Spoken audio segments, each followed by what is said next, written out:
different practice today? Well, I had to come down and I saw the home run derby the other day, and I had to come down and figure out what Kenny was teaching these guys. So if he can teach his guys how to play home run derby, then I can throw a football. So, but no, it was good to come down and experience football practice in here in the bubble and watch the intensity start to pick up. And yeah, good experience. What was your overall thoughts of the video of the home run derby? Well, that's why I was down here. I was going to see if some of these guys would be willing to take a few pointers, because that, for how athletic this team is, football team is, man, those swings, God, they need some work. But you know, yeah, well, I told them open invitation anytime they want to come down to Muni, and I give them some lessons on that. So I'm guessing nobody from the football team you're going to want to play for you in the spring? Cam, Scatterboo thinks he can make an impact, so maybe give him a look. But other than that, I didn't see a whole lot on that home run derby.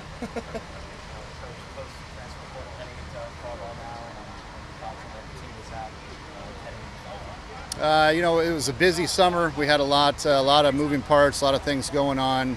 But when the dust settled here, you know, all the way up until a couple days ago, dust still been settling. We've feel good about where we're at. We've made some nice pickups in the portal.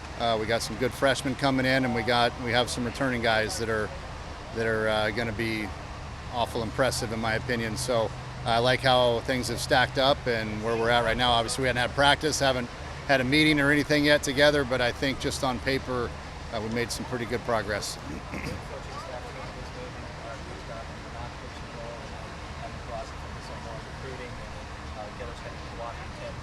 Now bringing in new pitching coach as well as a new hitting coach. How do you feel those changes of staff are going to position this program to continue to have success? I think my job is to continue, giving our players the best possible coaching they can. Me as a head coach, having the guys around me that I know and trust, and that I depend on a daily basis, and understand what I'm getting out of those guys. And we've made in my mind strides in the right direction in that as well. I think Sam Peraza, I'll start with him, has done an admirable job with what we've been dealt. I think, and a lot of good things on the pitching front. And I know the numbers don't indicate a lot, year in year out. But I think not so much removing him out of there is more adding more firepower to the pitching that we need to put a lot more emphasis on. So I hired Jeremy Accardo in that role. Jeremy has been a track record, speaks for itself, phenomenal, as not only as a player himself, being a big leaguer, but also, worked his way up as a minor league coordinator to a major league pitching coach as well. He's somebody that now, with the completion of our pitching lab that is done and finally finished off with, all the new bells and whistles of TrackMan and Simi and Edgetronics and that type of stuff, he has the knowledge base to articulate that to our players and decipher what information is good for them, and hopefully elevate the pitching game a little bit, as obviously that's been an area of concern over the past few years. So in addition to that, Jason Ellison, let me get this off my chest. Jason and I grew up together. I've known Jason for a long time, but that's not the reason I hired him. I hired him because he's a phenomenal baseball guy.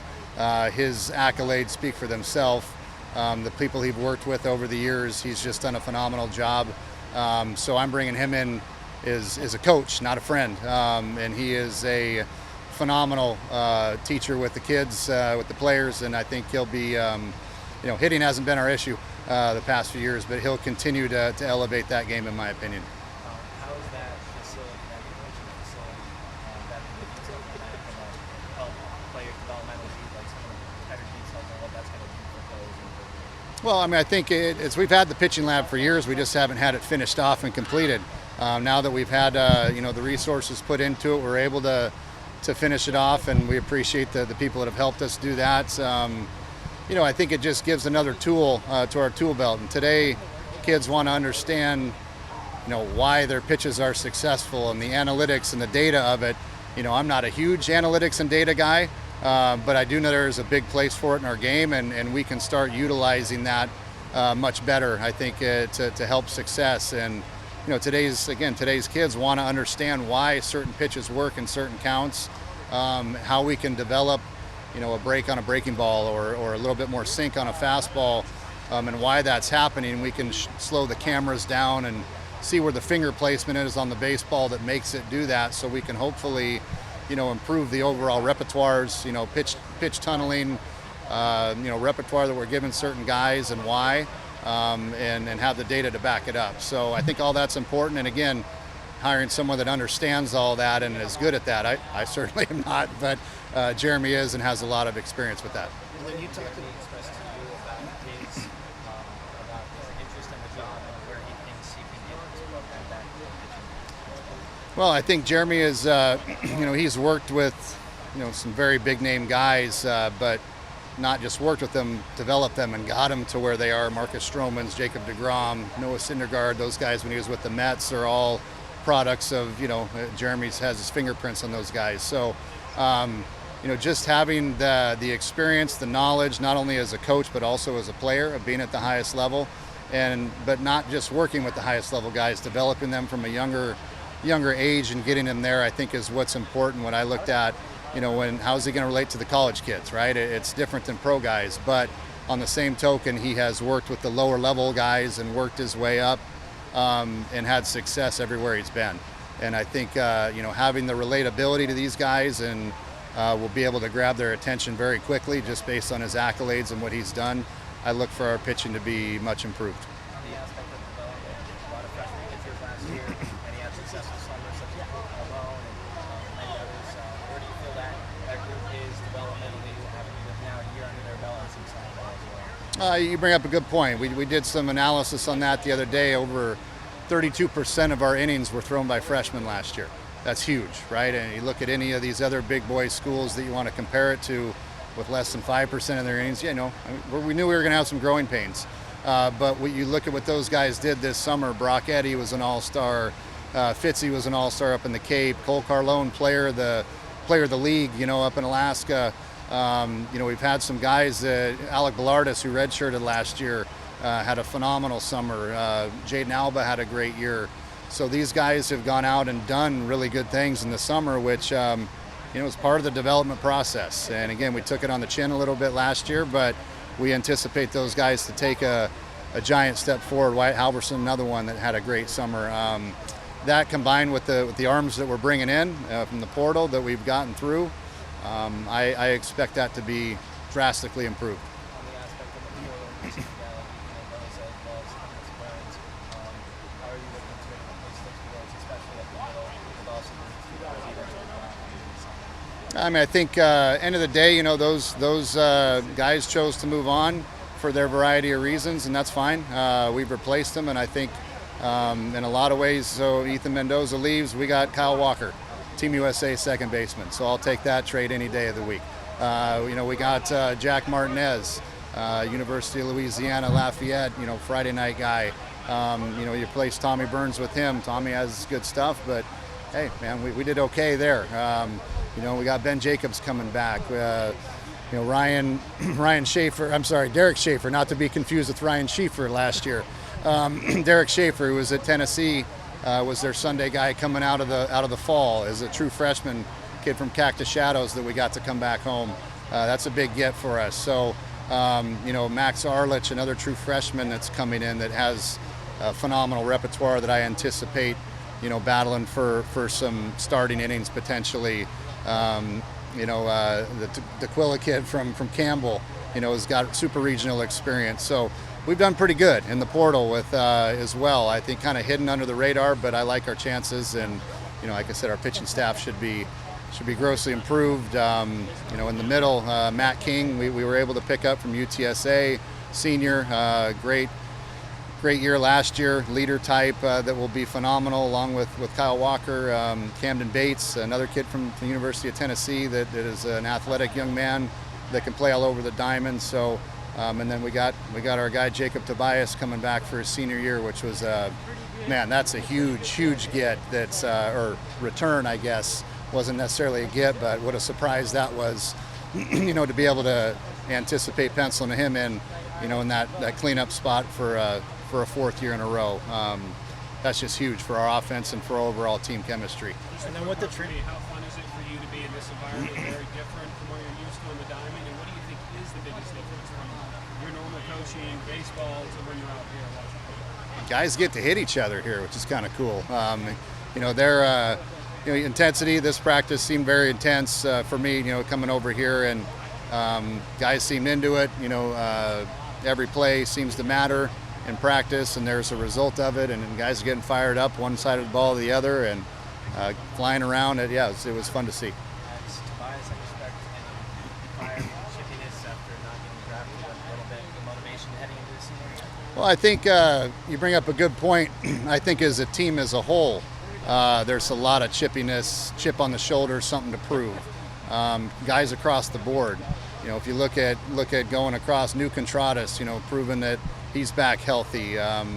Matt King, if he's didn't get drafted last year, has something to prove. Kyle Walker, same way. Jax Ryan, a guy that wants to get healthy and get back at it. Camden Bates, another guy that just is itching for playing time. And then, of course, you got Toby, that is a kid that what more can you do, man? 18 homers and 65 RBIs, and you don't get picked up by somebody. Yeah, you're a little pissed off, and that's good. So I said, use it in the right direction, and keep improving. But I guess you got to look at it this way. You get another year at Arizona State, man. What I would do to come back and be a player for one more year here at this school, and experience the brotherhood that you get to experience with your teammates, man, that's something special. So how many kids that, especially in today's transfer crazy era, that play 4 years at one school and actually get to leave here with that Sun Devil pride? It's pretty special. So yeah, he's I think Toby's taking it in stride and is chip on his shoulder, but excited to be back at the same time. Well, Coach, obviously Graham obviously just got hired by Pac-12 tournament. He said working with him, I know, over the summer quite a bit. How did his presence and guys coming in with the transfer portal and just your meetings with him go over the summer? Graham is extremely involved, which has been awesome. He's an open ear to the things that we need. Can he solve all the problems right now? No, but he's working to figure out ways to become better. I mean, even just the going from zero NIL dollars to just having something this year to get into conversations. And we pulled some pretty dang good players, with just a little bit to work with. So for those that contributed, thank you, because it went a long way. But Graham's been phenomenal and getting us the things we need, and understands that it's an uphill battle. We still got to get more and to be competitive at the level that we want. But it's a good, refreshing start for sure. For those that did get drafted, like playing in campus, and then as well as your non-rank would have been incoming freshmen, where do you feel the catching position is at depth-wise, and where your confidence at there? Focus so much on pitching on the in summer ball guys, but Brody Briggs was an all-star up in Alaska as well, and he was a redshirt freshman last year, for us, and coming back, and is another guy with a chip on his shoulder, ready to play. We were able to pick up Manny Garza from Rice, who has been a Buster Posey finalist last year. I think he caught every dang game for Rice last year. So switch hitter, solid behind the plate. And then we're waiting on the NCAA. So if the NCAA, you're listening to me, man, we got to have an answer on Josiah Cromwick. We're hoping to get one more year of eligibility out of him, which should be, in my mind, should be passed. I think all indications are that it should be. But with that, having another veteran depth piece behind the dish would be good. On the aspect of someone Hall, Kyle Caldwell also hit very well. Is there any potential you have in mind of him doing any two-way stuff? Absolutely. I encourage two-way guys, especially with, not looking ahead to the following year, but roster limits going down to 34 next year. We're going to have versatility and guys that are capable of doing more than one thing. Cole went up this summer and did everything we asked him to do offensively and on the mound. But like our guys know, I'm not going to give them anything. They're going to have to come in the fall and earn it, but we're going to give him every opportunity to swing the stick along with doing what he does on the mound too. And then one last one on just the aspect of the draft and getting two guys within the top 10 rounds and playing in campus. What does it that mean to have those two drafted, and then what did that mean for the program going forward? Obviously a rich history of draft picks, but keeping that message to recruits and other people who come to Arizona State. I think it's good. Those guys are nice, solid players. Mac and Campy and Hunter Omelet got drafted as well.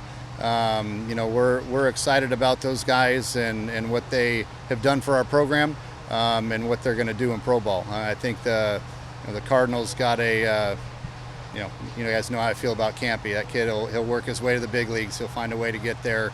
The White Sox got a great player in Mac, and then Rockies, right, with Omlid. So, Hunter had, arguably his best year of his career here with us last year. So, and then of course Schieffer was a guy who was, somewhat forgotten about in junior college last year, and everyone was like, "You're crazy," taking him on. He wasn't successful at Central, but we got him and saw what kind of year he had at times for us, where he did phenomenal things. So, those guys were, I attribute that to the work Sammy put in with them last year and got him better.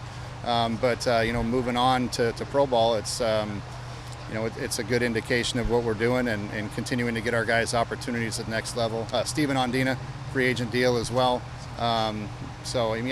We'll continue to do that, and after this year, I'll be anxious to see how many we get this year. I'll bite my tongue, but I think we're gonna have a lot more guys drafted this year. Thanks, Willie. Thanks so much. Yeah.